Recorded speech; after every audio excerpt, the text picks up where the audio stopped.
Welcome everybody to another Behind the Name of your boy Boo Dilla. And your boy Prince J. Ron. And we got a special guest in the building, man. South suburb legend. I would say South suburb legend. Har Low, better known as DJ Kill, representing. Yes, sir. Final chapter, man. What's going on, bro? What's going on? How y'all fellas feeling? Man, we feeling good, man. How about you, man? How you feeling today? I'm great. I appreciate y'all for having me. I've been following this show. Great show. Yes, sir. Man, I truly appreciate that, man, coming from you. Definitely one of my inspirations in the culture. And I definitely had to get you on the show to share your story with the world, because you have been around and learned so much stuff, like as far as things that you have done and we're just gonna get started with your beginnings first, because I know we got a lot of diamonds to cover today. So most definitely. Yeah, so can you kick us off with your beginnings on what was your beginnings? Well, before DJ Kill and a Final Chapter, what did you start from? Well, I resided in Robbins, Illinois, 60472. And, they used to do parades out there, but before I was old enough to actually go down there myself and, witness the parades, I used to walk to the corner store, and it was a guy, named C.C. Harrison. He had a cousin named Lemon. And Lemon used to dance for House of Maddox. I was a shorty then, and I go to the corner store to get candy, and he'd be bumping house tracks, but I didn't know what it was at the time. That was the first time I ever heard, the music, and I was intrigued, and he had talked to us a little bit, how the older guys around the hood, around the neighborhood used to do with the youth.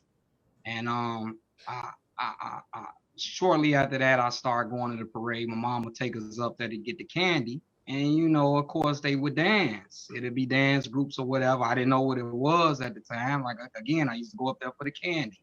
And these guys would perform, and they would do tricks. One guy would have a cane. He would throw the cane up, spin, jump up, catch the cane. That stuff caught me. It had me hooked, So, turns out to be down the line, that was House of Maddox, So, I stayed away from the parades for a little while. As I got older, I started going back, and I didn't really see them no more.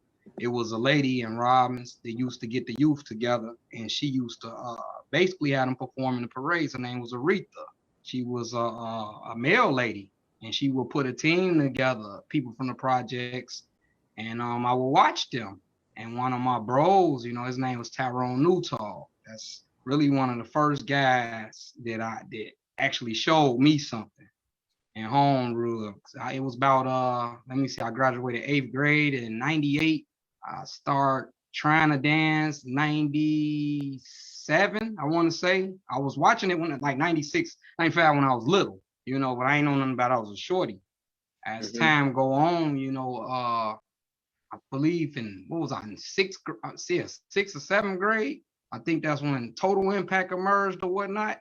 And I could never get up the field house to actually be a part of Total Impact, but a lot of my peoples in the school and grade schools are part of it, because Marlon Chambers, which, play a big role in my story, he was basically helping the youth out there.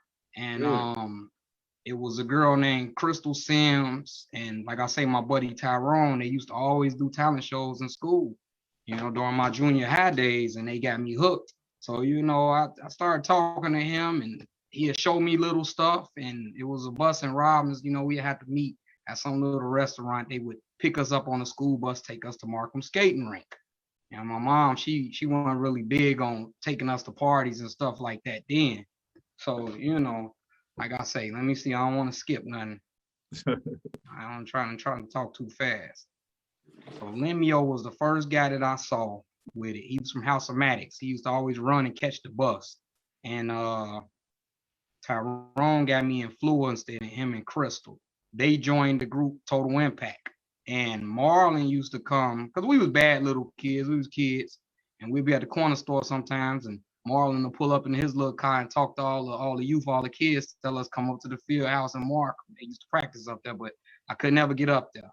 So, anyway, down the line, I met someone also from Total Impact named Gabriel Carter, and he introduced me to Baby D. At the time, I believe Total Impact just had broke up or whatnot, and Total Impact had broke up. Let me see.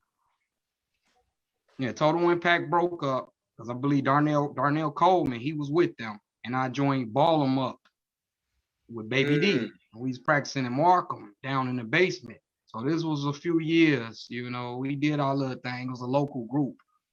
After that died down a little bit, I met my boy Maine coming, I believe, like just leaving out of 8th grade, going into high school. And Maine used to ditch. I was dancing for a couple years. I think it's probably like 99, maybe 2000. If I could like be, it could have been like this school. Yeah, he used okay, to he was on the basketball team. I wish his mom was on here. Shout out Miss Punky. He used to ditch his basketball. He'd go to his basketball practices, but he kind of dropped out of that, and started coming messing with me dancing. We in high school. So freshman year, I meet my buddy Xavier, which became good friends of mine. And every day before homeroom, we would battle. We go in school, we would battle, we would exchange mixtapes. He was house arrest too. That was my buddy. And this is how I met Kurt Cobain's during high school. He came and introduced me to Kurt Cobain's because he was trying to get me a part of house arrest too. But, I was messing with, I'm skipping stuff. No, hey, my boss speaking, I was going in circles. No, it's been a long time. Hey, yeah, so shout out to X-Men, man. Rest yeah, that was my boy, man. That was my boy. He died with some of my mixtapes. Everybody from the hood, from Robbins, they know I always kept a mixtape on. So we used to exchange mixtapes and we would battle. The following year, his brother Jovan Sledge, he came to the school. My brother came. They was in the same grade. So me and Xavier and my brother, we all would battle with each other. That was pretty dope. And as far as with Maine, we started a group in Robbins, and it undertook a lot of names. First, we was going under what was it? Last level, then another level, and it was a lot of different names, and some of the names people had, but we didn't know. Right. We didn't know that it was other groups, big groups, like it was all big arches, and them they already had another level. Once I ran into Marlon and them down the line because I heard so much of Marlon in grade school. But I didn't know who he was. I knew a lot of I was familiar with a lot of Total Impact TI people, but I didn't know the leader. I heard of him. I met him down the line battling him at a house party. Him and his boy. I think it was either Corey or it was somebody. That's how I met Marlon. But then we had the group for a few years with Miss Punk and them, with Maine them. And let me see. We started doing shows. His uncle Pat was a choreographer. He was a choreographer for Timberland, Aaliyah, stuff like that, professional choreographer. He came to help us with the skits and the gimmicks, which I hated. I used to come to practice late just for the footwork because I hated all that popping and rolling. That wasn't ever me, So, yeah. Skip all the slow dancing. Sound like as things evolved, we started recruiting. We started doing more shows, competitions, parades. And I'm talking fast, and I don't even know why I'm talking fast. I'm just geeked up. So, with this group with Miss Punk and them, I think at the time we was called Last Level or either Final Level. I don't know. It was always a level, So I don't even remember the damn name. But yeah, we did a show. No, we did the talent show in Fort Heights. We did a few in Robbins, and no. Take it back. We did a parade in Fort Heights. Okay. And the parade was going through the projects. This is how I met Cowherd and Dontrell. All them. So that's like chaos. That's like chaos posse, right? Yeah. They started calming down. Chaos was dispatching. and we was doing a parade through the through Fort Heights. You know, Fort Heights little. If anybody from the south suburbs, you know, Robbins and Fort Heights, we a little community, you know, basically a village. Yeah. So we going through their projects and guys coming out of the woodworks. We thinking they trying to fight. They running up on us trying to dance, trying to battle. It was Don Trail. It was my buddy Lorenzo. And they had another guy, it was Mike Maggie, but he didn't footwork. He just rapped. Okay. Eventually, Miss Punkin, because Miss Punkin worked in Fort Heights, and she was already talking to the kids out there. That's how we get affiliated with them so strong. And they started coming to Robbins because at this point in time, Fort Heights was bad as shit. You know what I'm saying? Robbins was getting a little better. Robbins wasn't that much far away, but we was getting a little better. So Don Trail, David, and all them, they used to come fuck with us. Lorenzo, they had a squad, a rap group called Murder One Suspects. And I don't know if you're familiar with them. It was Mike Mackey, Lorenzo, I think his last name James. It was a bunch of them. Don Trail, it was a guy named Rufus. He was from the city. I think he was from K59. It was a bunch of people. And they would come out and lab with us first. They would come lab with us. And that's what got Maine on the rap side, you know. But we would battle, we would lab. Then eventually we all became one, you know. And Miss Punkin House was damn near like a, man, I want to say like a group home or talent, a place for talent, you know, a performance arts place. Because the village wouldn't open up nothing for us. You know, they always gave us a hard time about renting recs or just trying to do anything for the youth, you know. And at this point in time, it was she turned her home into a place for you all to go to. Yes, basically. Matter of fact, the crib that you came at when you practiced upstairs was me and Don Trail years ago. That's the same house. Now it used to be overflowing with kids, kind of like a house-o-matic thing. You know, we was a family and we spent nights over there. We traveled, we did our thing. Only thing about them, she didn't really have us out there battling and stuff like that. My focus was more to the battle, you know. I'm the person that fast forward past the juke tracks and want to play the killer, you know what I'm saying? I want to get to the footwork. So, you know, we had that for a few years. Then I met Marlon. And we started growing. It was a lot of us, man. We had a couple cats. We had one dude was from Flip Squad. We had who we had? We had one dude from Pan. We had a bunch of people. You know, we had a bunch of people, and basically that's how I met Cowherd. But before all that, I'm sorry to keep speaking in riddles. I'm a little hyper about it. Yeah, we was basically just we was local kids, man. They was doing the house party things. And, you know, we was neighborhood kids before I met Maine, you know, and all that.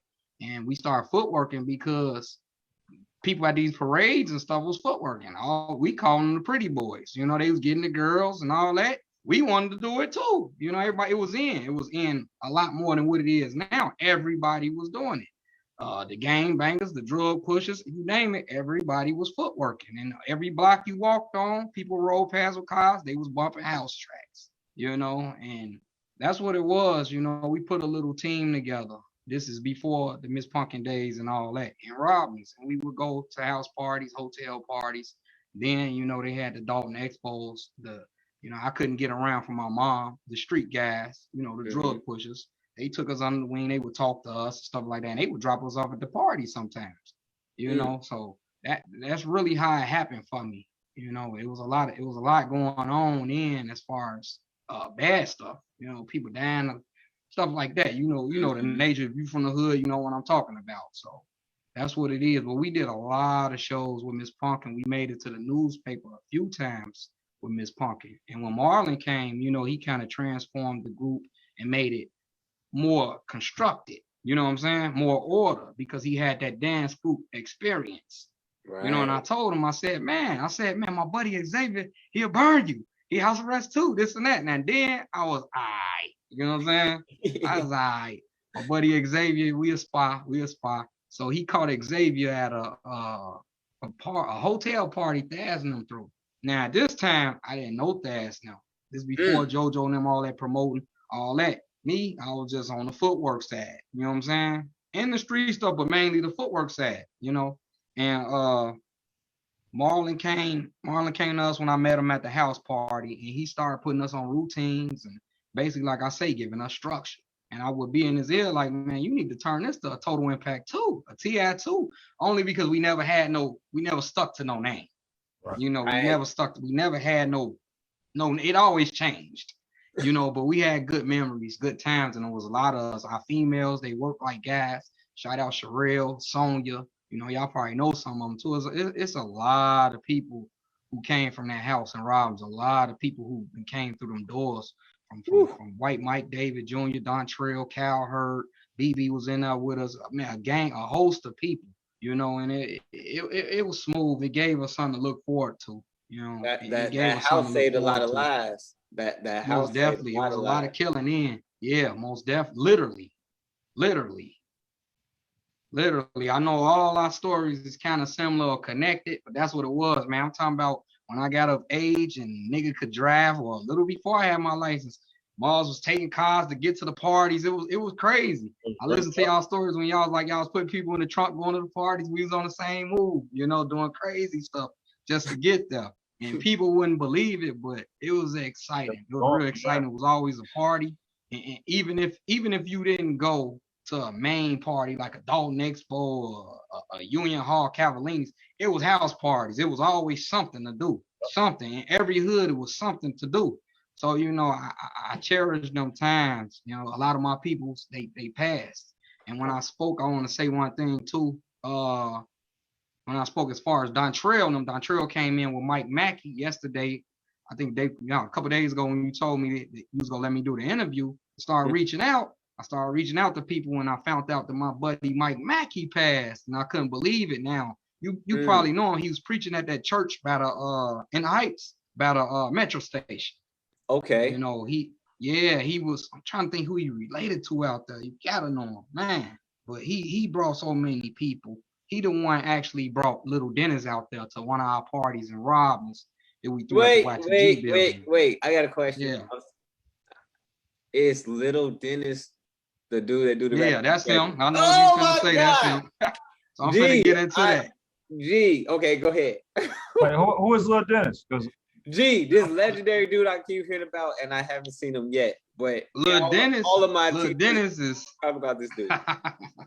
Lil Dennis, I don't know if he was HOC, or I don't know if anybody in here, maybe Candace might can help me, HOC or Panic, I don't know, but the man was wicked, man, and Dontrell and them brought him for me. We used to battle at the house all the time, go to the parties, and we threw a party in Robbins at the Y2G, and I was battling Dontrell, and which mainly was Chaos Posse, HOC, Panic, and some more people, because they had a entourage called Murder One Suspect, which was a clique of a bunch of people, you know, and they would come out there, spend nights with us, do shows with us, and he brought Little Dennis for me, like, I got somebody for you, this Mike Mackey, and this guy, man, I'm battling him. In my mind, I'm thinking I'm doing good. I'm thinking I'm killing him. You know, I'm thinking I'm killing him. Then he just get the convulsion going into some crazy stuff. And he break it down. He break his body down like he a robot.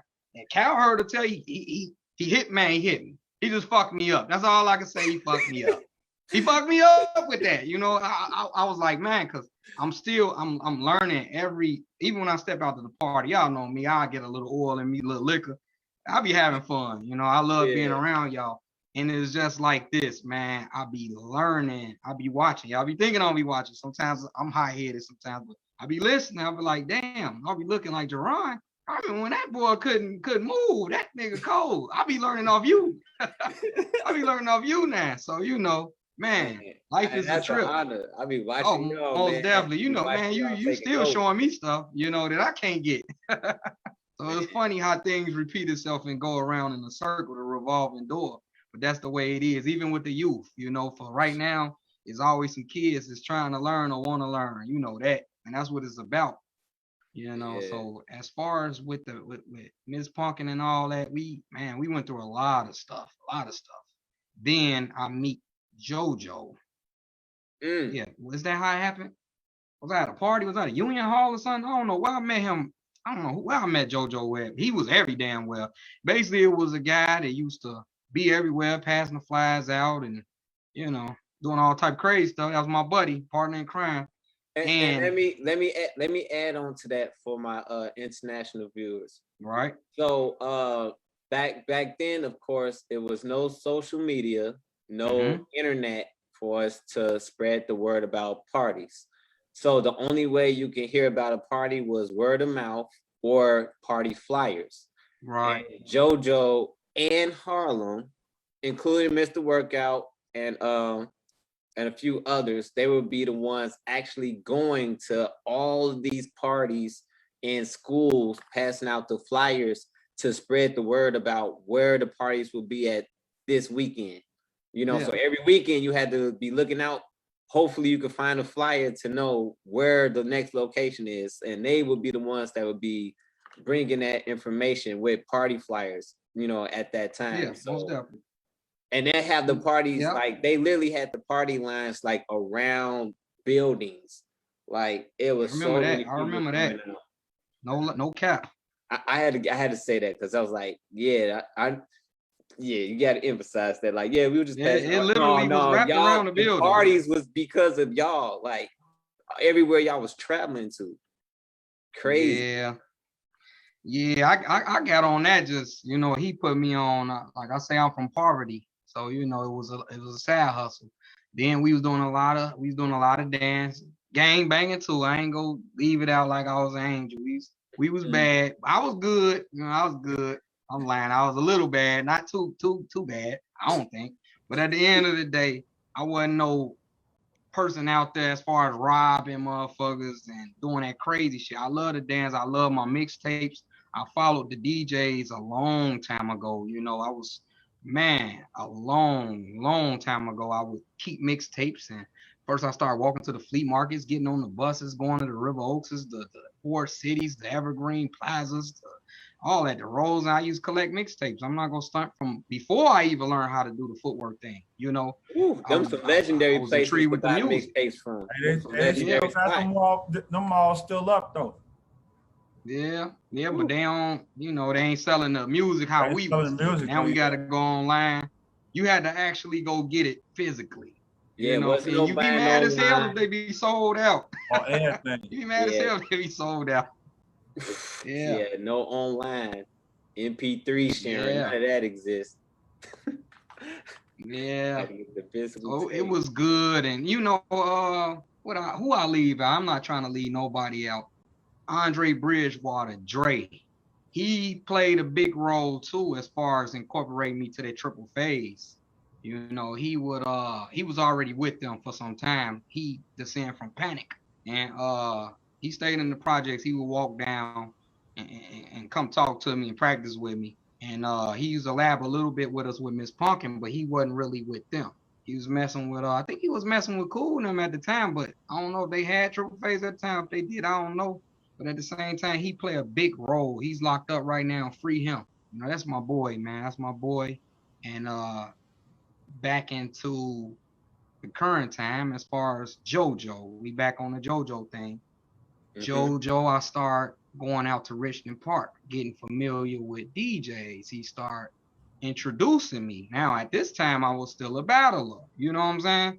I did that just for a little sad hustle. Plus, we was on the girls. It felt like when I first got with them, as far as with the Clown House, it felt like some hood fame. I'm not gonna lie, man. Thaz had us everywhere. So this is when y'all first started being with Clown House, right? When I first got with Clown House, they had me doing some schools. Like, nigga, take these flyers, go pass them out. Also, Clown House was just same way as far as like Beat Down. It was just like the label for the DJs, which was started by DJ Thaz. For those that don't know what Clown House is, so that was basically. Most definitely. Shout outs to Dirty Doug, Thaz, Lydell. You know, everybody that was with the Clown House that did their thing. Disco Ballers, all them, and basically he showed me a different life than poverty. You know what I'm saying? It was fun. It was something to do. You know, it felt like we was hood celebrities, basically. We got to get to any party we wanted to, clubs, concerts. We downtown at big celebrity concerts. We'd go to 3 of them. We'd go to 2 parties. We'd go to Union Hall. We'd leave, go here. We'd do this, you know, all in one night. Then he linked up with the radio stations. They had us in radio. Thaz, man, shout out to DJ Thaz, man. He was doing a lot. People don't know actually what was going on, but it was a lot going on, and we would go down to the radio stations. People thought it was just y'all passing out flyers. No, we doing a lot, man. Hotels, all that. Too many brides. Too many, man. It was basically some local hood thing. It's self-explanatory. Man, we did so much stuff. It was fun, man. We was getting our Mr. Nasty on, man. Getting our Mr. Nasty on. But at the end at the end of the day, though, hey, y'all, Clown House, though, at the end of the day, Clown House parties and the DJ album lineup, that was the place to be. Oh, most definitely. You know, Cat Week, man, everybody was with us. It was funny when Clint was like, he's like, man, Cal Hurd only won the King of the Circle because Clown House. Truth be told, Cal Hurd was Clown House. He was with us too.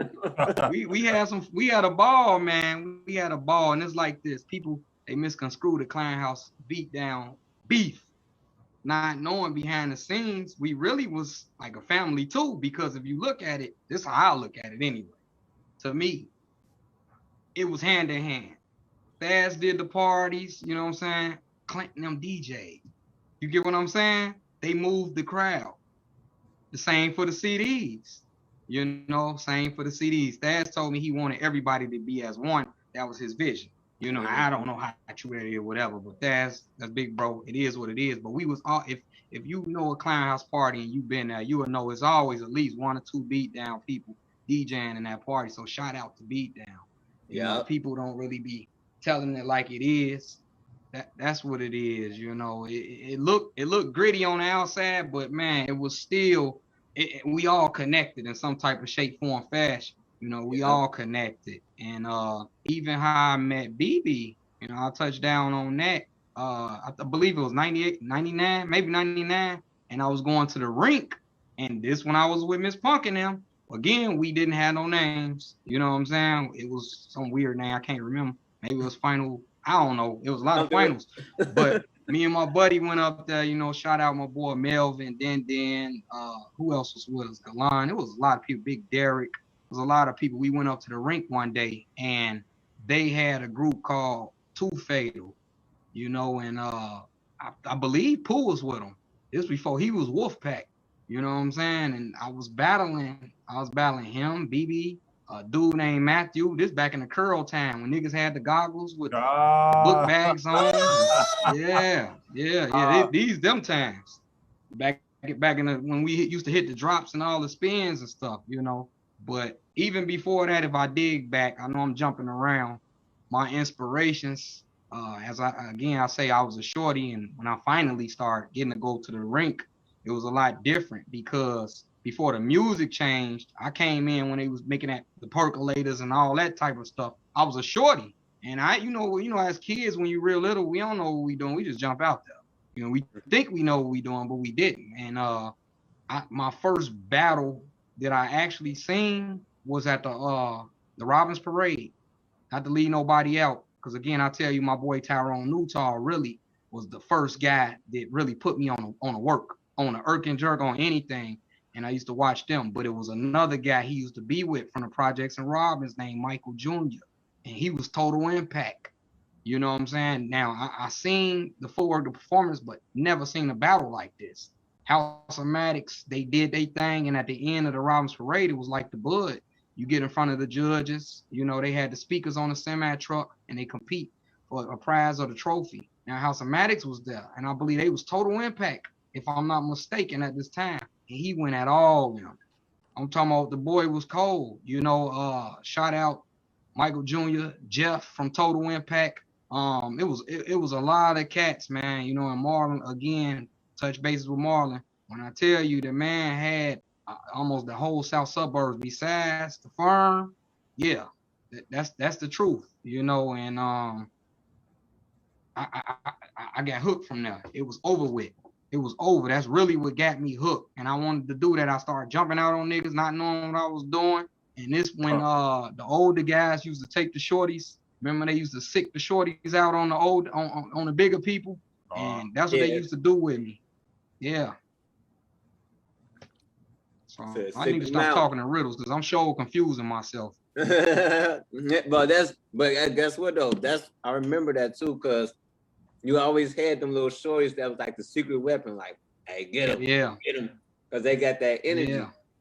Got them. Man, I used to be at the rink, bro, when I was able to go to that shit and different little parties and watch them, the older guys, you know, when the music started changing, as far as all that dookie booty and all that stuff, when I got a little older, and them guys emerged like Deontay, shout out to him, Reno Firm, Little Rob, yeah, yeah, you know, Q, he was doing his thing, we was hearing his name a lot.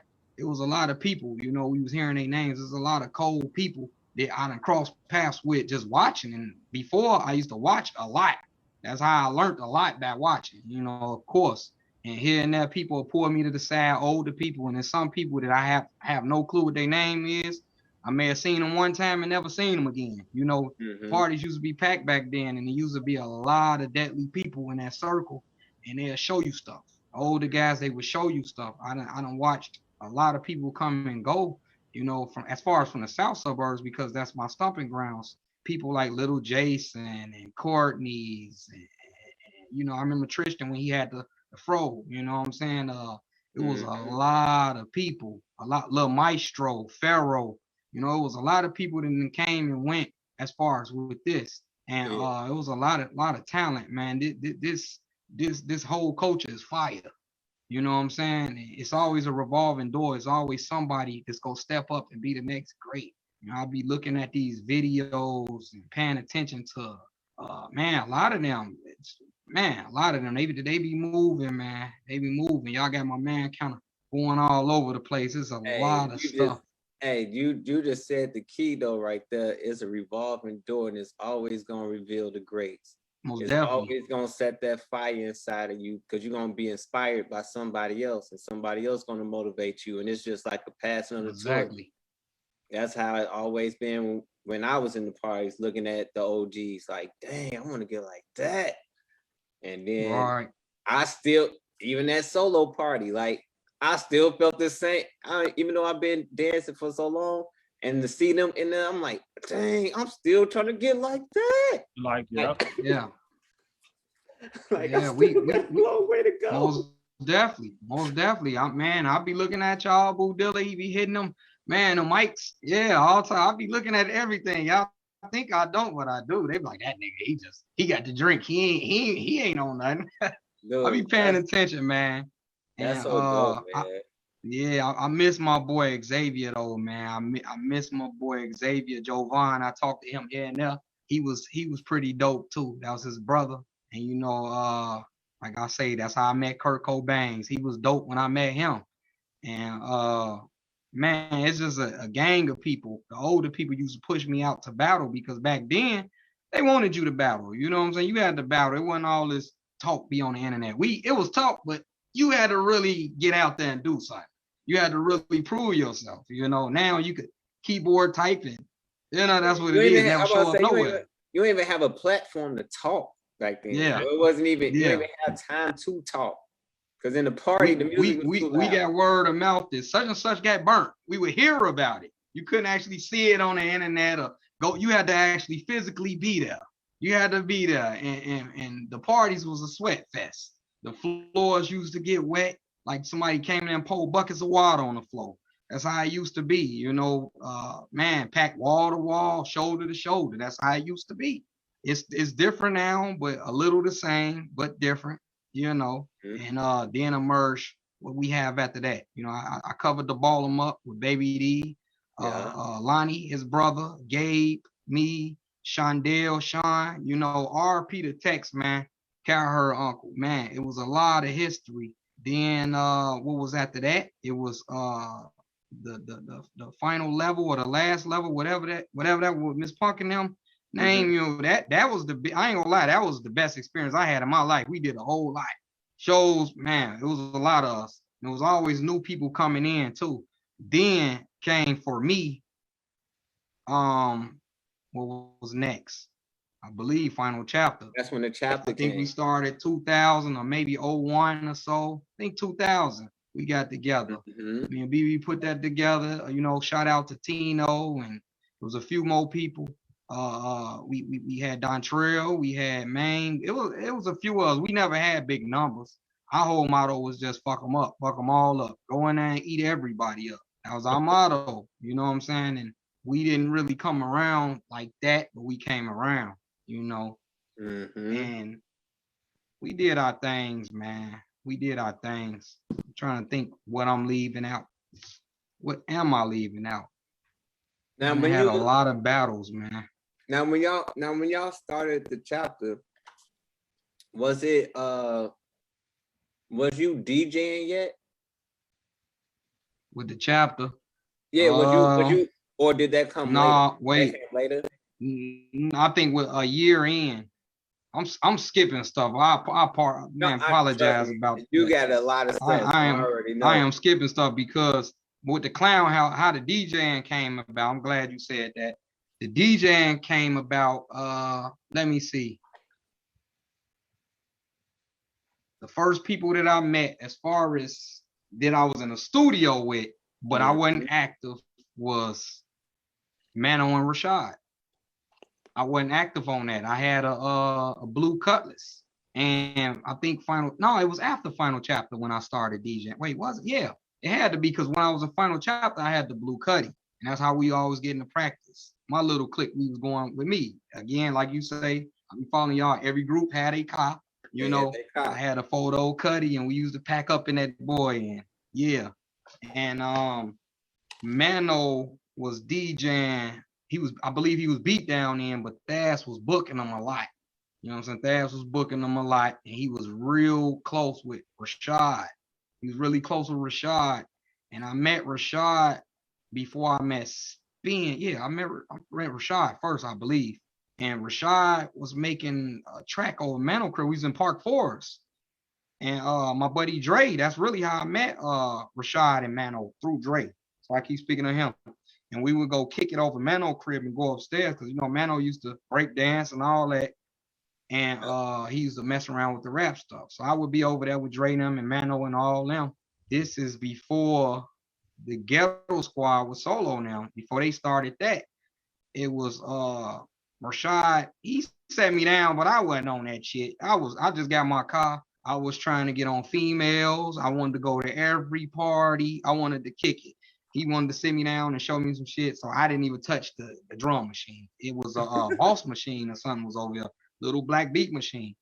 And down the line, how did that go? Down the line, yeah, we had Final Chapter, I think, and then we dispersed or something. I don't even remember. You know, I'm trying to see how this whole Triple Phase Van. I know Van came to the rink. He's passing out flyers for Triple Phase. Yeah. And I was still with Miss Punk and them. Yeah, I was with Miss Punk and them. And I think something happened within the group. I met JoJo, and JoJo was studying my ear. Man, bro, come to Triple Phase. Come to Triple Phase. Come to Triple Phase. Bam was saying that. Dre was coming to my house. He was Triple Phase. You know, and I kind of leaned to that side. My homies was going there. Plus, I wanted to do more battling. Come to Triple Phase. Come to Triple Phase. Yeah, so man, Gabe really was the pillar for me, for us connecting as far as my little team, my little circle. I went to go get BB. I went to go get Gabe. Then I went to go get BB on California Street, and a couple more people. We went up to the Country Club Hills Rec. Everything else is history. You know, we rocked out with them for a little while. Then I don't know what happened with them or whatever. And we went back to the Final Chapter thing. And I don't know, the battles with Triple Phase was legendary though. He's everywhere, Union Hall, all that shit, Grand Crossing, you know, whatever, 111, you know, YMCA, Paul Hall, we everywhere. So, you know, yeah, we was doing our thing, man. Shout out E. Billa and Solo and Van and everybody that was with them. And basically us, we ain't do no performances with them. We just was battling. So when y'all was Final Chapter, what made y'all wanna, like, what inspired y'all style? Because Final Chapter definitely had a unique style. The style? Yeah. I want to say it's a combination. I don't know. I don't know. I have probably just. Because I was like, was it like certain movies? Like, was y'all watching movies? Yeah, I mean, yeah, you get inspiration from movies and stuff like that too. Yes, sir. Yes, sir. But Okay. with us, we wanted to be different. We wanted to be different. You know what I'm saying? And the heel toes, y'all know our signature moves. Heel toes, a lot of breaks, a lot of spins and glides. And, you know, basically, we wanted to clean up. We watched coming up, as far as me and a couple of my guys with us, like some of the chapter guys, they descend from the chaos. And, you know, BB, his background, total impact, and some old stuff. And we will watch people like Little Rob, Reno, and people like that. It was smooth. You know, you got to be neat. You know, if you're not clean, then you need to go back into the lab. So that was the main thing, to sharpen skill, sharpen your blade, and get clean. You know what I'm saying? And smooth. And we just wanted to do different things. Like a lot of our breaks, some of that stuff came from Michael Jackson. It came from a lot of stuff, basically. You know, it came from watching people, just wanted to be different. That makes sense. It definitely was a unique style. Like, from having them heels and them breakdowns was cold. Yeah, we just wanted to be different, man. That's all it is. I believe every dancer should have a unique own persona and swag and style.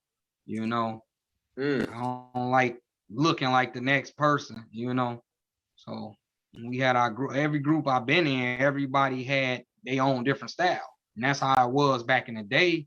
More so than what it is now. You get groups and a lot of them look alike. You know, even with the groups back then, you could tell who was with who. You know, that was a lot going on. I know y'all done heard that a lot coming from other older people on here, but that most definitely was true. Everybody had their unique way of doing things. You know, once you get the basics and all that, that's cool, but it's how you hit it. I think that also goes on top of showing who you are. You know what I'm saying? Yeah. Like, once a lot of people don't put two and two together, as once you learn the foundation and the basic kicks and steps, then you're supposed to add who you are on top of it. You know what I'm saying? You're not supposed to just stay in the neutral zone. So you add your own flavor on how you feel and how your spirit want to move through it. And I think that's something that a lot of people not, you know what I'm saying, haven't got a chance to grasp to. But there, you know what I'm saying, is you can see the difference.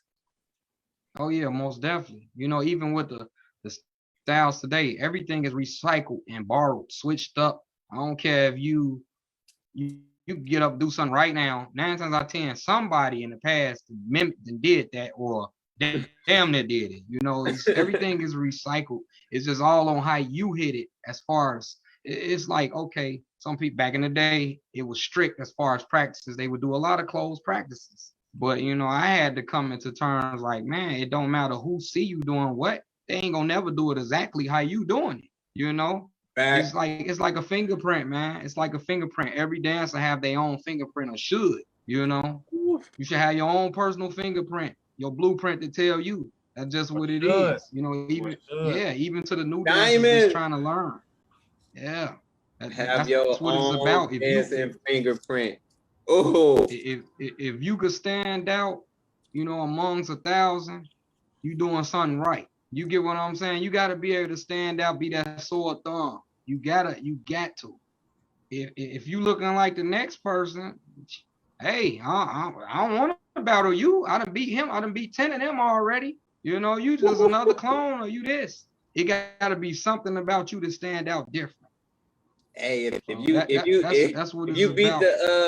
you beat the master mode, you know, all the copies don't stand a chance. Yeah, that's most definitely real. That's what it is. You know, that was a different time back then. The women, they was monsters, and they moved like, man, they moved like dudes. Like, shout out Skittles. She was a demon. She almost tore my ass up, huh? I said, speak on it. Man, Skittles from Baller Click. The women. Man, Skittles from Baller Click gave me a run for my money at a field house party. This before I was with Clown House. Man, she looked like the brat a little bit to me back then with all the beads in the hair.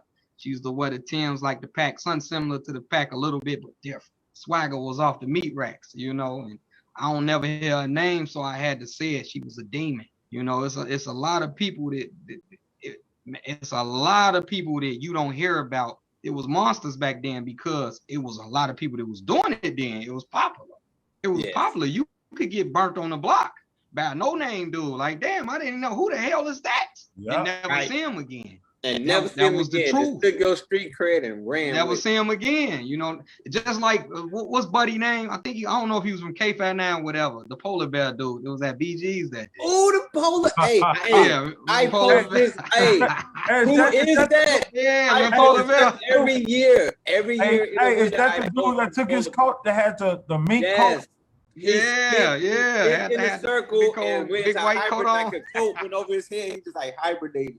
I was like, what? Back in the day, you would see a lot of that though. You would see random people like, whoa, who the fuck is that? Whoa, who that? And you know, House Max was deep as shit. You know what I'm saying? So you know, it was a lot of them. They was deep as hell. I'm about to look for that video. I gotta repost the video because oh my God. I mean, he was all right, but he stood out, man. He stood out. I gotta give him his flowers. He stood out. Like, yeah, to this day, I'll never forget that. Like, dude, the polar bear coat, who was that? Most definitely, man. That nigga, man, he was wicked as far. He wasn't on the work side, he was all right, but he damn should put on a show. He stood out. He put on the show, man. It's memorable. You gonna remember him. One round, one round to this day is never gonna leave my head ever. And he left the fingerprint. Definitely. He was having fun doing it. You know what I'm saying? He wasn't trying to impress nobody. He was just being him. You know what I'm saying? That's at the end of the day, that's what it's really about, man. Being free and getting to your space where you could clear your head. You know what I'm saying? Like, that's what it's really about. Yeah. Man. Yeah, man. It's crazy. There's a lot of cold niggas, man, but it was some just greater than the others. Like, shout outs even to the Wolfpack. Big respect to them. They was man, we stayed battling their ass, you know. It ain't too many people that used to get in the circle with them. There's a lot of people on y'all show that, you know, they wasn't in them circle with Q and them. Niggas was scared. I'm gonna keep it real. Man. Them boys was holding their own. They was doing their shit, you know. And you know, I like to speak on real shit. It's just, man, salutes to them. And we stayed in the circle getting busy with them, man. It is what it is. Much love. And it's a lot of history, man. I done watched Solo do stuff in the circle, and a lot of people. You said Solo? Yeah. Hey, shout out to Solo, man. Shout out to Solo. I aggravated him at the party just enough to make him dance. So he finally danced. I was like, yes. Record. Yeah. Solo about to hit around. But yeah, shout out to Solo. Yeah, it was real, and that was love. That was fun. Still got it, man. I ain't had that feeling in a while. He most definitely do. You know, it's a team, man. Some still with us, some not. Life too short. You know, I appreciate y'all giving me my flowers while I'm here. It's some stuff that I'm leaving out. I know I am. There's a lot of stuff that didn't happen, man. A lot of stuff, a lot of battles. And, you know, I'm grateful for actually being a part of this culture, man, meeting a lot of people. You know, even Charles, I met him through this footwork stuff, and he was messing around with us for a time. And a bunch of people, man, a bunch of people. So, you know, it is what it is, man. It's most definitely a blessing. Thas, as far as going back into that music stuff, you asked me that. Solo, he gave me my, you know, he set me down in front of the MP. And I believe that's how I met you. I can't even remember why I met you. I met so many people, but I don't know if it was through Solo. You met me through Solo. And then you took me to the TS practice and stuff, like to show me more about footwork and stuff.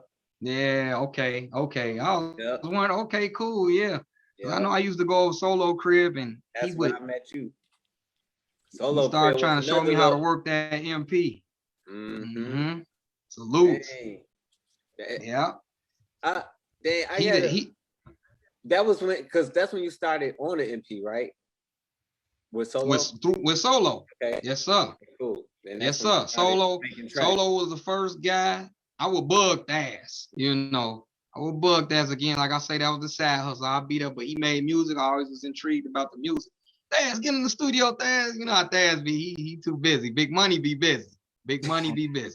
So, you know, Solo, he He how did that go? I believe at the time he was he beat down or ghetto squad? I don't know. You know, all of us always been like this. It always been the family, you know.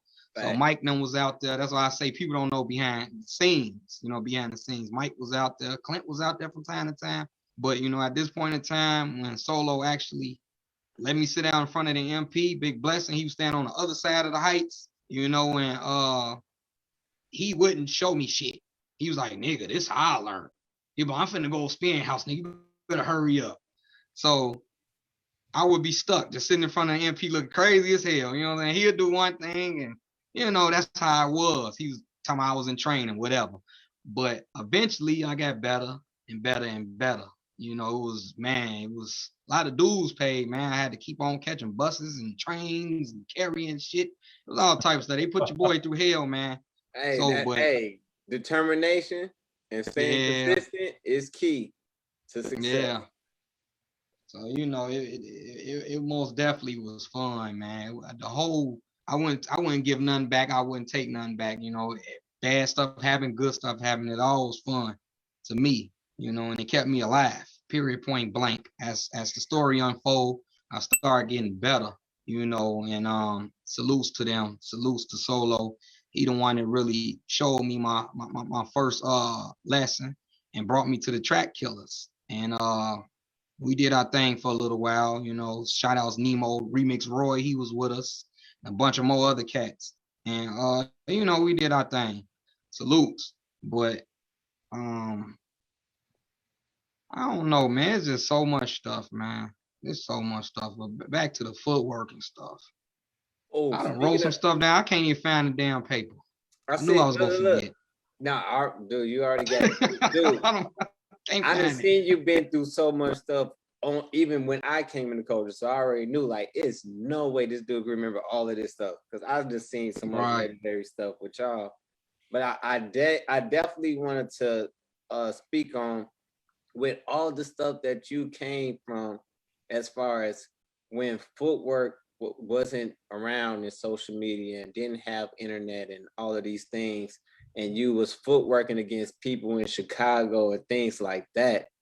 How in the world did it feel to you when you went to your first event and you saw people from outside of Chicago? So for example, when we went to a creation reunion at the studio, and you was able to see people from all over the world in Chicago getting down like in the studio, footworkers, and like, dang. Okay. How did that feel? Hella good. I'm glad you even brought that to my attention, because at first I didn't even know nothing about none of that. I didn't know you guys was doing none of that. You know, I think I was working at Kmart, and I was walking from Kmart. My car broke down. I was walking. This when you was staying. You and Charles had the apartment down the street from Hollywood Park. And I was walking through Robinson. Charles, he rolled past, he beeping, hey, Har Low. Now, I stopped dancing for a while because I had my son, you know, so I fell off the scene with that stuff. I didn't know what was going on. And he came through, he was like, man, he was charged. Man, I want to take you to the spot called BG's, this and that. I'm slow down, man. I haven't danced in years. I'm trash as hell. I don't want to go. I'm cool. So he talked me into it. And BG's wasn't where it is now or whatever. It was some other spot. And he kind of brought me back. You know, he brought me back. And I was like, man, he came through. He talked to me. It was love. He was telling me, okay, me and Jerron, we got an apartment. Then when I came over and I talked to y'all, and I think you and Charles, y'all was telling me, man, we doing this, we doing that, this footwork kings, this, that. I'm like, what? What the heck? The footwork king. We teach what? And all of that. Then y'all got to dance, and I'm like, man, because I remembered you, but you wasn't as good like then. I'm like, man, crazy, you know. And Charles was telling me, he was like, man, big bro, we took it to a whole nother level. I'm like, damn. He's like, we go pick you up. We going to this thing called BG's. I didn't really like it though, you know, because I was old school. I'm used to the parties and stuff like that. I ain't want to pay my money and just stand up there and watch. You know, but I ain't had no words no way. So it is what it is. But I appreciate y'all, man. It was mind blowing. And then I'm like, wow, Japan, Russia, all these different countries and states. I'm like, shit, we used to dream of it, but we didn't think it was possible like that, you know? So like, man, big salutes. Big salutes. We pay attention to y'all, you know, we pay attention. Even when people don't think we paying attention, I know I do. So you know. Yeah, we definitely felt like some big kids, especially like when we got a chance to bring y'all, you know, to some of the events so y'all could get a chance to see it live. You know what I'm saying? Like when Japan came to Chicago and they was getting down and everything like that, just so y'all could see like the stuff y'all dreamed about, like it's true, like it's reality. Like, oh hell yeah. Like hell yeah. All different nationalities and races and ethnic creeds and beautiful. Because it started from the hood. Shout out the West Side, shout out the low end, all that. It came from the gritty areas. You know, that's what it's about. And hold on, I don't want to leave it out too. Let me jump back to. I'm gonna jump back to this. You asked me where we get our style from, the final chapter thing. A lot of that, as far as Baby D, transformed us. Well, me in general, molded me, sharpened me up. Baby D was a monster. RP, Money Bank Baby D. You know what I'm saying? Money Bag Baby D. That boy was a monster. He don't get his. People don't talk about him enough. That boy was a monster. You know. But back to this, I used to be like, man, Jerron, them, they crazy. And that was Dontrell word. You know Dontrell. These niggas crazy. Him and Cowherd, they crazy. So yeah, man, we followed y'all. We paid attention. I was online looking. And then the commercials was coming out, the phone commercials and all that. I like, oh, creation. Oh my God, they going crazy. Yeah. Oh, you know, it is what it is, man. Yeah, that's dope, man. Just to know that a lot of the stuff that y'all saw that was going on worldwide was some of the stuff that y'all inspired in us. You know what I'm saying? From us looking at y'all at the skating rink and things like that. So it's almost like full rotation, man. So seriously. And even with you, you know, like coming now back on the scene and things like that, getting down in the circle and teaching other people and things like that, that's it's very critical, man, for y'all to be around. Yeah, I'm trying not to leave nobody out. Big ups to Raymond too, Manny brother. You know, Raymond used to come down there and laugh with us too, old Miss Punk and Crib. They was from the new projects. You know, much love. He taught a lot of people too, a lot of people. I've seen a lot of people come and go. So it's a lot of people that cross paths with me. Yeah, a lot of people. He was Total Impact too back then. Yeah, that's one person I'm looking for. Raymond. Yeah. I have definitely been looking for him. He was a hitter. a quiet hitter. Oh, everybody know Manny though. Everybody know DJ. Everybody know Manny, but they don't know Big Bro. They don't know who Big Bro is. Manny was Manny the Demon, you know. Yeah. For real. So with the new generation of footworkers, what would be some tips that you would give them as far as as far as coming up in the culture? What would be 5 tips that you would give them? Some from things that you have learned that have got you where you are. What would be 5 tips that you would pass down to the next generation as guidance? One would be stay original. Try to be you. Try to be you. Try to stay on have your vision. Follow your vision. Don't let nobody detour you off your vision. Practice the fundamentals. Execute the fundamentals. But switch everything up. Switch everything up. You hit the irk and jerks, whatever how you hit it backwards. Do great. Think outside the box. That's what Jerron and them put me on. You know, you know how I was. I was heads from, I ain't doing that. Hell no, I ain't jumping up and down. You know, you and Vivi, but shout out to my brother Vivi, man. Yeah, think outside the box. Do it backwards, reverse. Yeah, do it backwards. Be creative. Think outside of the box. Have no limitations. Stay dedicated. You know what I'm saying? Stay committed to it. Take care of yourself. Take care of your body. You know what I'm saying? Take care of your body. Take care of your body. Yeah, take care of your body, man. Learn your history. Get to know people.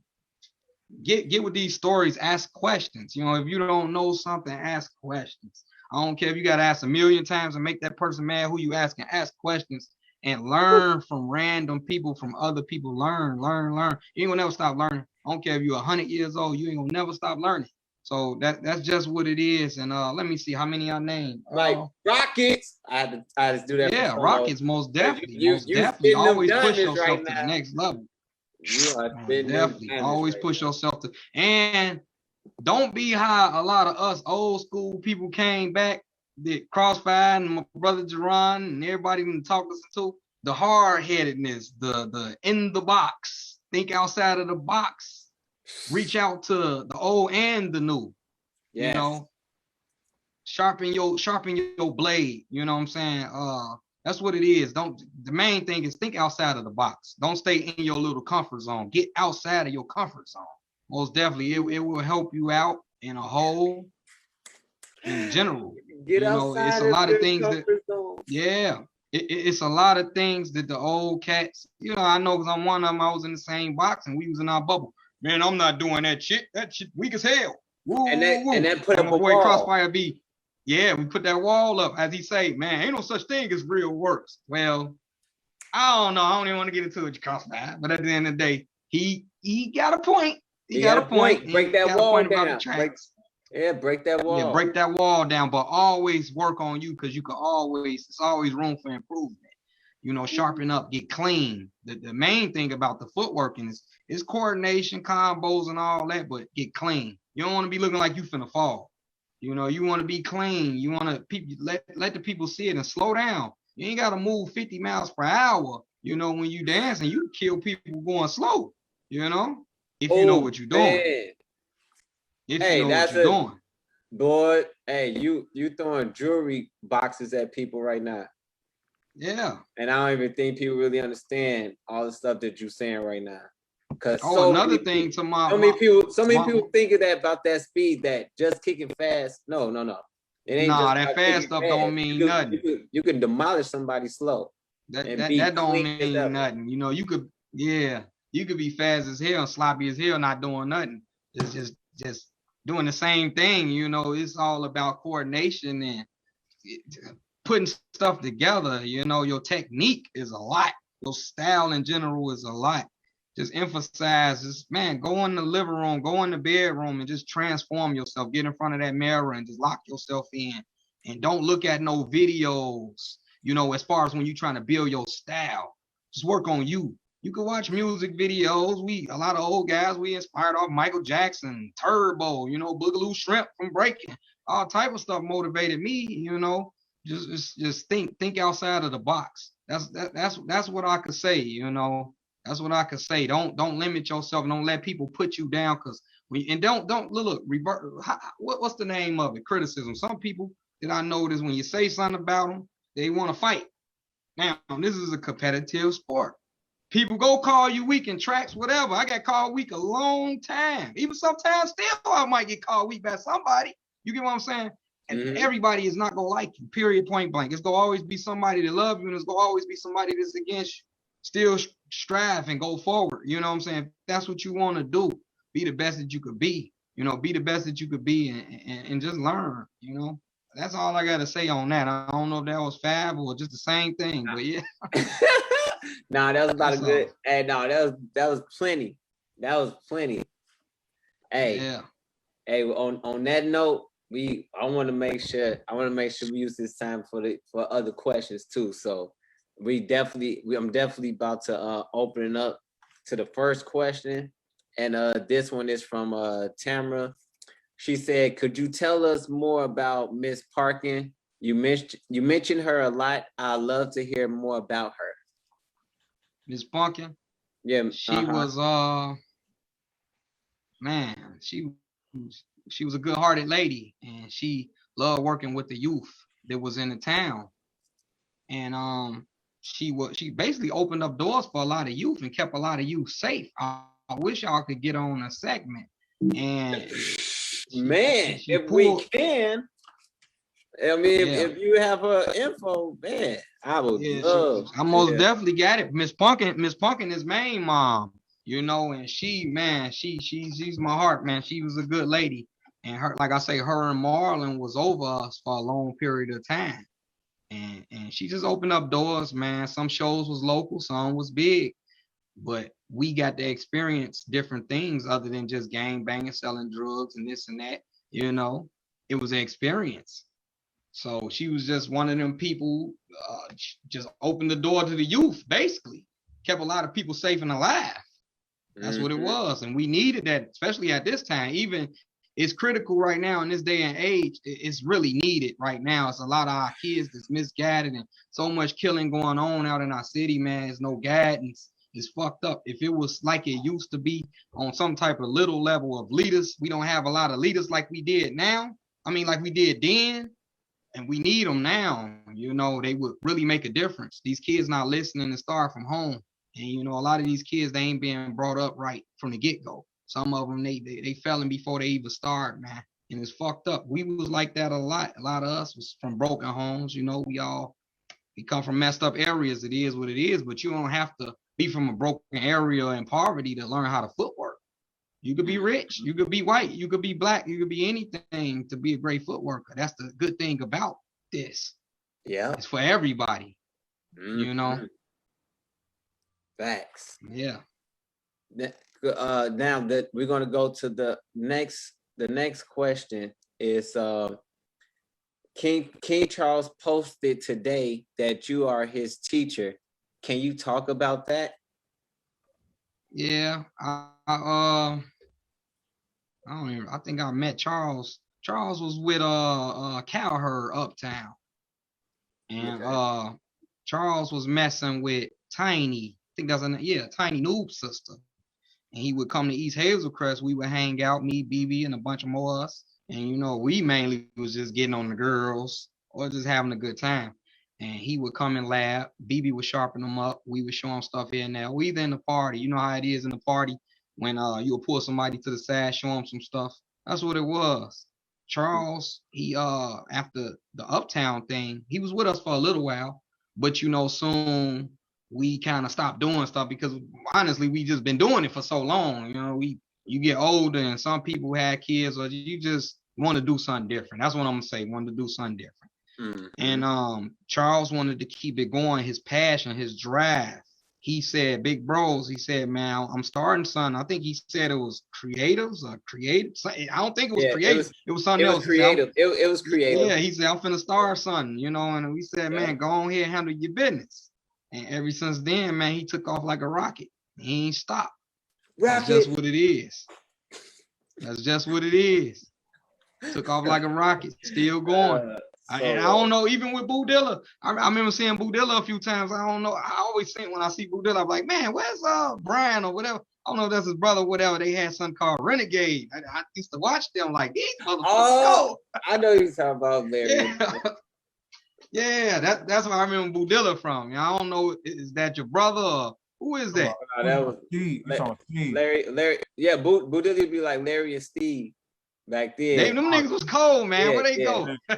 They was tight. I thought all y'all was brothers, bro. I thought they was brothers. They all was tall. They walk in the party. Yeah, they all was tall. I'm like, who is these niggas talking about Renegade? Right. Yeah. So all right, we got the next question. This from Irina. She said, yeah. You said you was a battler. Can you tell us why did you choose to become a DJ, or did it just happen? And after you started DJing, were you still battling? Oh yeah, I never stopped battling until I left and did the Job Corps thing. And I almost forgot about that trap shit. I'm gonna get back into that. I ain't forgot about it. But at the end of the day, at the end of the day, to answer the question, like I said in the beginning of my story, I was intrigued with the music. I fell in love with the music first as a shorty, walking to the corner store. So I had to find out. I had an older sister, and she was doing parties and stuff, getting whoopings and stuff, sneaking out the house. And I would see flyers on the table. I was a little boy, you know. So when I got a little older and I was able to walk to flea markets and stuff like that, I was copping mixtapes. I didn't know who the hell DJs was. I just collected them and I would play them, and my mama would break my tapes talking about too much cussing and all that. You know how the tapes was back in the day. It was a bunch of profanity and some freaky stuff, you know. So that's what it was. Shout out DJ Dion Sluggo, all y'all perverted man people that made them tracks. Hey man, y'all legendary. I love y'all. That's just what it was.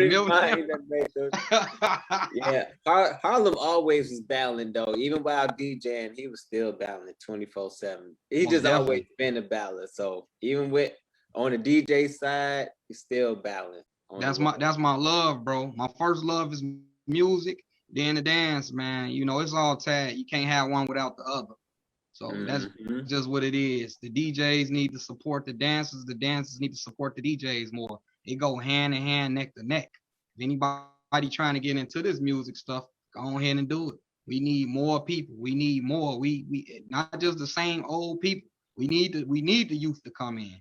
It's needed. This got to keep on going in Chicago, because it's beautiful. And I'm looking at the videos. It's beautiful in Japan and stuff like that. But in Chicago, you know, it's up and down sometimes. Yeah. So this right here from my boy Ken Low Key. Yeah. He says, what's the best battle you ever witnessed? What's the best battle you ever witnessed? Yeah. He said, what's the best battle that you ever witnessed? I can't even name a best. It's been a lot of them. A lot of Q battles. I done seen him take off, get crazy. My boy Don Trail again. He was a demon. The females, Skittles. Man, it was a lot of Marlon. Marlon was a maniac. He danced a little like he danced now, but he didn't dance like he was smooth. His glass, he's the one that Marlon showed me my skate. My first skate. That's what I learned off Marlon. And how he used to skate back then was like he was on water, literally. So he was a monster. And I done seen him take off on a lot of people. I done took off on a lot of people. I done took my L's, I done took my wins. And Deontay, that boy was a maniac. Lil Rob was a maniac. It was a lot of people. I can't just name one Pacific battle. It was a lot of them. There was a lot of them I witnessed. That's how it be too. This right here from this one from our brother Gus. He said, "Who taught G?" Right, Gus G. He said, "Who taught JoJo on promotion?" You would ask that. I don't even want to ask again. I don't know. Was it Gus or was it Chip or was it Thaz? I don't know. Maybe it was a combination. Maybe it was y'all boy, Big Boy, who used to be everywhere too. What's his name? What's the one I used to be promoting with Chip now? That used to do the 111. Roy. You talking Roy? Leroy? Yeah, he used to do stuff with T-Sean. Hey, I gotta get Leroy. I'm getting Leroy. I'm looking for Leroy right now. Yeah, I'm definitely on him. So Leroy was everywhere too. Yeah, Leroy legend, G. This one is from Calvin. He says, "How do you feel about DJing today?" As far as how do I feel about DJing or the DJs? What he asked? No. He just about you DJing. Like, how do you feel about DJing today? Like, do you got the same passion, the same drive? No, but Sunday y'all kind of inspired it, brought it back in me. You know, I kind of lost passion. I still, I make tracks here and there, but it ain't like it used to be to me because you don't really get a platform to play in front of people. You got to do everything online unless you get booked, you know what I'm saying, to go somewhere, travel. But it's not like how it used to be. But I'm getting back into it now that the guys, when y'all around, y'all motivate me and fuel fire in me. I get energy off people. Put it like that. Y'all make me go crazy. Like, y'all make me go crazy. Sunday definitely make me want to do it. Sunday definitely was some fire. Oh, if anybody wonder why I got shades on, I'm still recuperating from Sunday from DJ Solo party. So that's why I'm like this today. But this right here is from a girl, Goody. This from Tiara. She says, "What can a person who doesn't dance or anything like that do to help contribute to this culture? How can people help?" Your presence, just supporting and sharing. You don't have to be a footworker or a DJ. It is, you could have pure passion and love for this game. You know, there's people out there that just love to listen to the music, you know, to follow us. And you'll be surprised, but it is. They could do a lot. You know, support. That's the only thing I can say. Support. You know, word of mouth. You look, I might DJ or whatever. You might put my name out there and get me some bookings or something. Well, such and such, he was a really good DJ, this and that, and somebody might use me. You can do a lot, you know. Yep. Yeah, that's man, dude, you couldn't have said nothing better. Just the energy right there. That's all on you. That's love. That's love. Then this was oh wait. This was from Crossfire. He said, "Why you keep calling me DJ Crossfire?" My buddy Crossfire. I don't know. I be getting under the skin, one, because I see potential in Crossfire. That's why I mess with him so much. Crossfire, his tracks is now fire, as his word. You know what I'm saying? Flame. He's getting better over the years. He's getting better and better and better. And I know he be around our people and all them. I know it's in him. So I'm gonna keep on. And I know he got a genuine love for the music.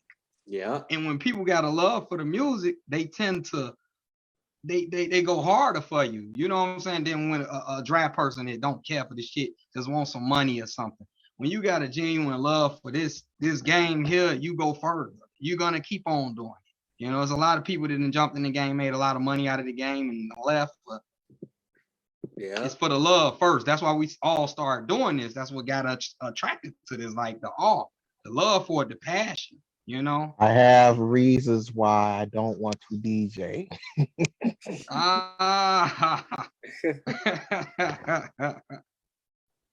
Oh, we got my boy Hot. We got my boy Hot with the next question. Hot said, "Did you being a footworker help you with making tracks?" Yes, sir. Absolutely. Absolutely. He already know it. It give you your counts. And it put a rhythm in your head that you already know what to look for too. Of course, that play a big role. Definitely. Definitely. I know a lot of DJs say the same thing, that it helps with them having a dancing background to make them be able to connect more with the music, because they make their tracks the dances. That's definitely. It's some out there that didn't dance this tight too, but for the utmost, it do help you out. You know, add a little flavor and a little sauce. So as currently, are you working on any new projects or any new releases? Yeah, I'm working on this 160 miles per hour part 2, which will be out this summer.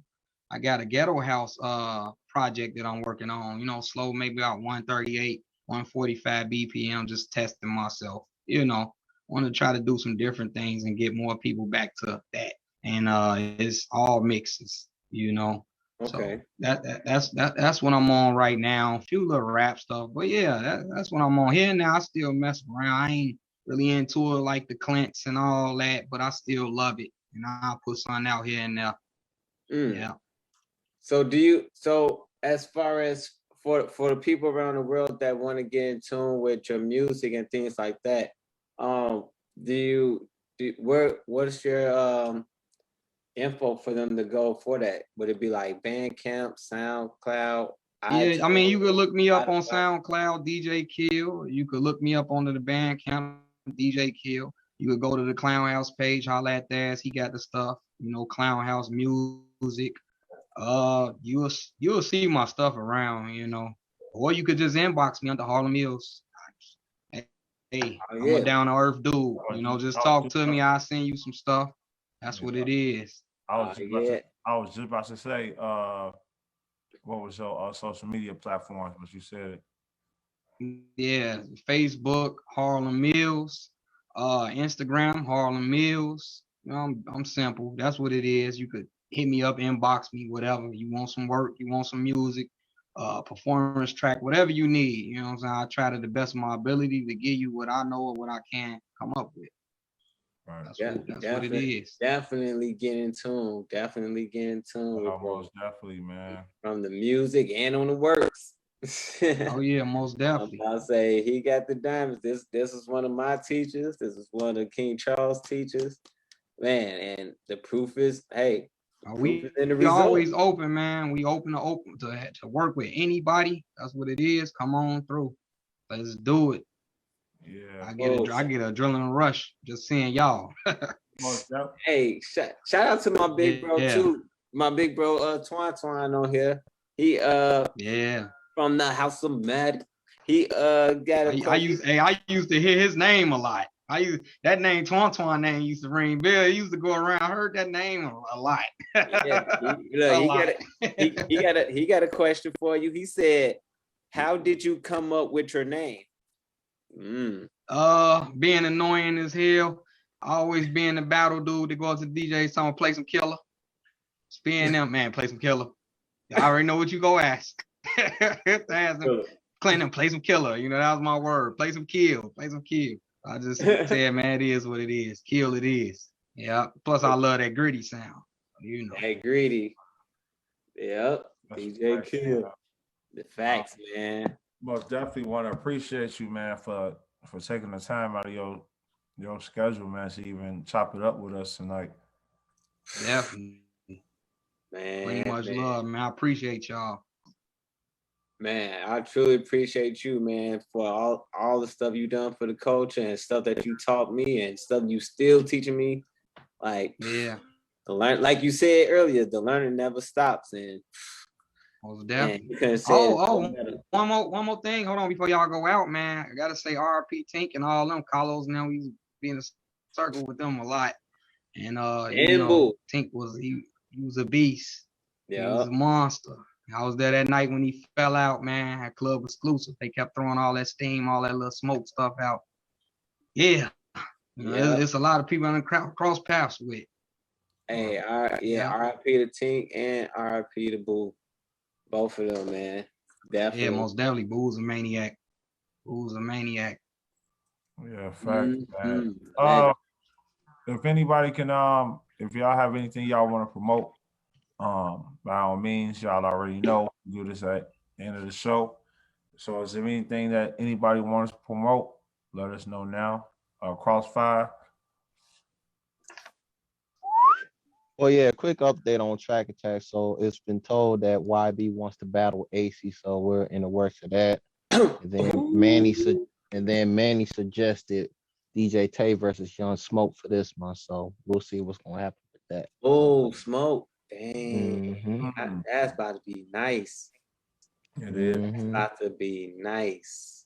Super. And then, and then Solo said he's trying to join, so we'll see about that. Oh yeah, Solo definitely is. I'm definitely looking for who's about to go at Solo.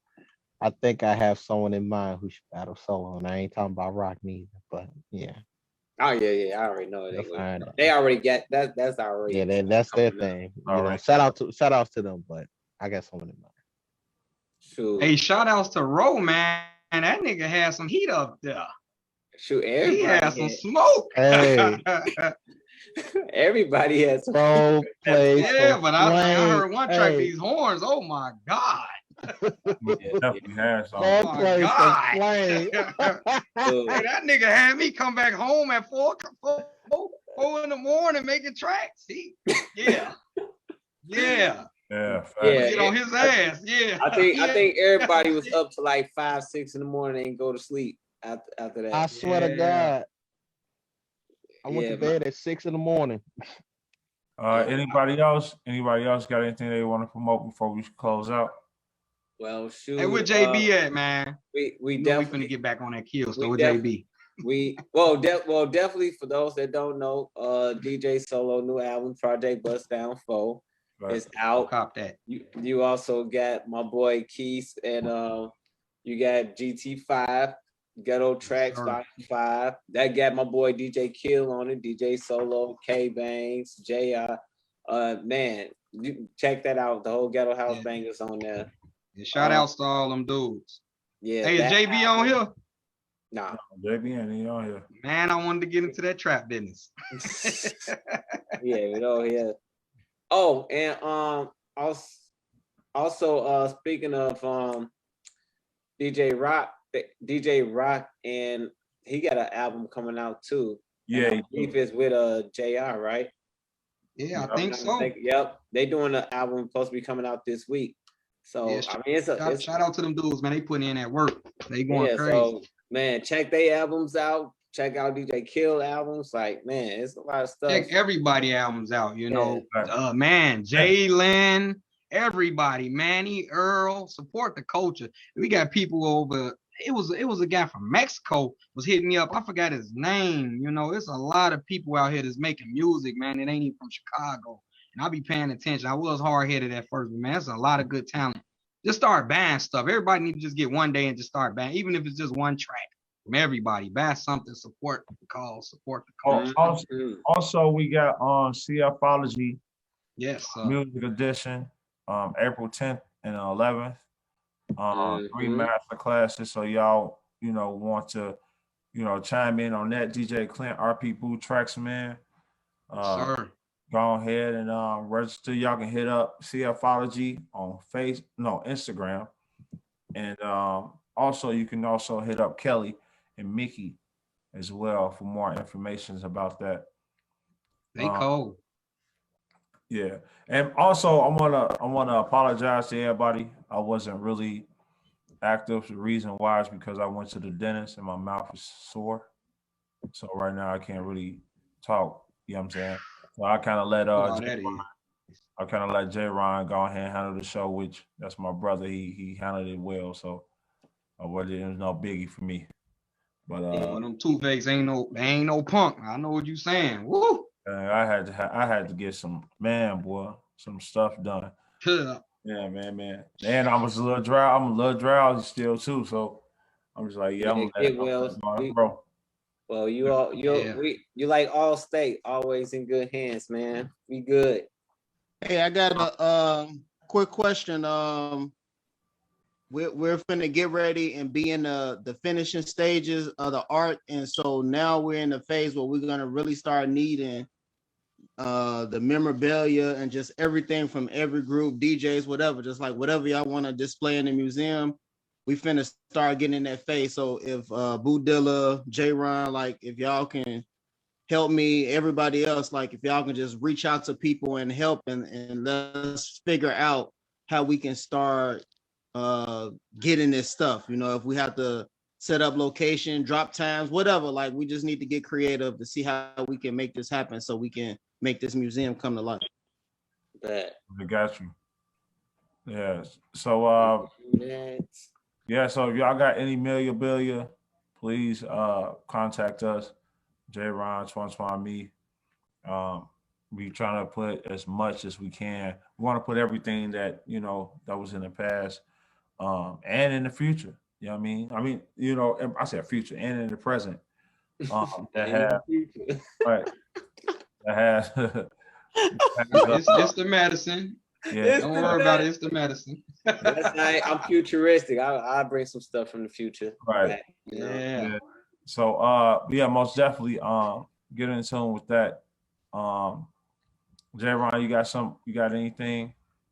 Well, yeah, just for those that is in Chicago, we definitely will be doing the Panic Room 2.0. So for those that was at Solo Party, that basically was the grand release of the first one. So we're gonna be doing them once a month, the last weekend of the month. So definitely be looking out for the next one. So if you missed that party, we definitely gonna be doing another one, but it's only gonna be once a month. So I advise y'all not to miss it, because if you bringing out the legends out. Shout out to everybody that came and all the crews. Definitely still doing one-on-one privates too for those that are trying to advance and create their style in this culture, and learning more as far as how to play with foundation and create your own style and own lane. So for those that's looking forward to those type of one-on-one privates and evolving to the next step, then you can hit me up as well. I'm still doing those for a limited time. And then after that, that's it. Thanks. Also, I got there's no class Thursday tomorrow. There's no class Thursday for Chicago footwork. But I will be doing my fitness classes though. So if y'all interested, just check out my profile on Facebook. And that's it. Also, I'm doing privates too. So just inbox me if you're interested. On another note, hope everybody, have a great rest of the night. Make sure y'all get in tune with my brother Harlan, man, for real. Go and bug him about music, bug him about knowledge. You know what I'm saying? He got you. Definitely. Arms. Yes, get in tune with him, seriously. This man got so much history. Yeah. He got so much history that he don't even know he got so much history. Hey, you ain't lying. I forgot a whole lot of stuff about that. Dang, I was there. I'm gonna remember once we get off this call. Like, dang, I forgot to say that. I know. Trust me. It's a lot of stuff that I know that I'm like, dang, he forgot about that. He was I forgot why you didn't tell me. You should remind me. You was flowing. I want to say. Yeah, it's all good. Hit him up, man. Hit him up, though. Definitely hit him up, man. Definitely, man. And then even if you don't got a question for him, man, add him, follow him. You know what I mean? Yep. Connect and Facebook. Connect. You know what I'm saying? Yep. So, you can be connected. It ain't just about you want to ask a question. It's more so about the connection. Yeah. So you want that to have that connection. All right. But on another note, we about to get up out of here. See y'all next week. Yeah, Chris, and we'll see y'all next week. Bam.